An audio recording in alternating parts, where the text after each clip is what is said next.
setelah pemerintah Indonesia memutuskan membangun ekonomi dari industri ekstraktif dan melakukan pembalakan terhadap hutan-hutan di Indonesia, tatanan ekosistem dan kultur di Indonesia ambruk. Krisis agraria dan sumber daya alam yang semakin kronis dan meluas, rampasan tanah, krisis pangan, krisis air adalah situasi-situasi yang dihadapi oleh komunitas di tingkat tapak.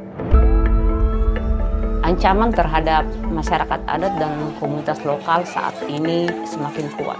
Berbagai agenda dan upaya untuk penyelamatan bumi dari krisis iklim tidak akan efektif untuk masyarakat adat dan komunitas lokal jika hak kita tidak diakui.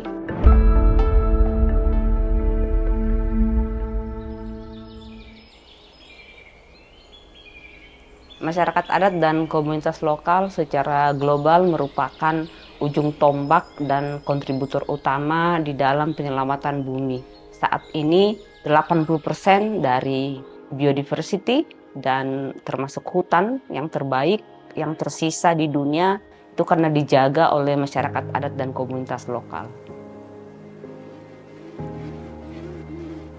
Kekuatan gerakan sosial adalah benteng terakhir untuk memastikan bumi dan air akan diurus dengan lebih beradab dan berkeadilan. Dana Nusantara didedikasikan sebagai sistem pendukung yang strategis bagi gerakan reforma agraria di Indonesia. Misi utamanya adalah memperkuat organisasi-organisasi rakyat di tingkat kampung, perempuan dan kaum muda di pedesaan untuk memperjuangkan hak atas pangan, hak atas tanahnya, mendirikan pusat-pusat pendidikan dan sekolah-sekolah rakyat bagi perempuan dan kaum muda, termasuk mendorong inisiatif-inisiatif kolektif dalam bentuk model-model ekonomi berbasiskan kerakyatan dengan spirit solidaritas, gotong royong, dan berkelanjutan. Jika kemampuan masyarakat adat dan komunitas lokal ini didukung untuk tumbuh dan memperluas kemampuannya memulihkan lingkungan dan kemampuannya membangun ekonomi, maka dampak ekonominya bukan hanya bagi masyarakat adat dan komunitas lokal, tetapi bagi negara Indonesia dan juga bagi negara-negara lain di belahan dunia. Bukan hanya suplai pangan, tetapi penurunan emisi di muka bumi. Target kita 10 tahun ke depan adalah pemetaan wilayah adat, wilayah kelola rakyat, dan lokasi prioritas reforma agraria sebanyak 20 juta hektar. Kita akan melakukan restorasi dan rehabilitasi sebanyak 3,5 juta hektar dan usaha perlindungan pendaftaran wilayah adat dan wilayah kelola rakyat itu sebanyak 7,8 juta hektar. Kita juga akan memperbanyak dan memperkuat pusat-pusat pendidikan rakyat. Kita juga akan mengembangkan model produksi dan distribusi serta konsumsi yang adil dan lestari. Dana Nusantara juga akan kita sisihkan untuk menjangkau komunitas-komunitas yang saat ini belum bergabung dengan Aman, belum menjadi anggota KPA, dan belum menjadi dampingan walhi. Dalam jangka panjang, komunitas-komunitas penerima dana dari Dana Nusantara akan mampu mendukung kota-kota terdekat. Dana Nusantara merupakan kolaborasi 3 organisasi, Aman, KPA, dan Walhi.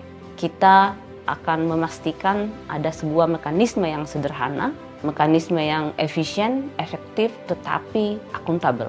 Ini menjadi alat untuk membantu untuk meningkatkan kontribusi masyarakat adat dan komunitas lokal terhadap upaya global menyelamatkan bumi dari krisis iklim. Dan akan menjawab tantangan yang selama ini dikeluhkan terkait pendanaan langsung ke kampung-kampung. Dengan Dana Nusantara ini bisa menolong kami masyarakat Serawai Pasar Seluma untuk melakukan perbaikan hutan adat Pasar Seluma. Walaupun ini penuh dengan perjuangan, tapi kami tidak akan menyerah sampai tanaman kami hidup, berkembang, walaupun ini masih banyak tantangannya. Terima kasih pada Dana Nusantara yang telah membantu perekonomian kami di tengah konflik yang kita hadapi. Harapan kami semoga kami bisa mengembangkan ternak kambing ini tanpa harus merusak alam desa Wadas. Hidup rakyat. Kami di komunitas adat Terlawi, khususnya perempuan dan pemuda adat, dengan hadirnya Dana Nusantara ini merasa terbantu karena dapat meningkatkan akses pasar sehingga terdapat peningkatan ekonomi bagi masyarakat adat di komunitas adat Terlawi. Salam Nusantara.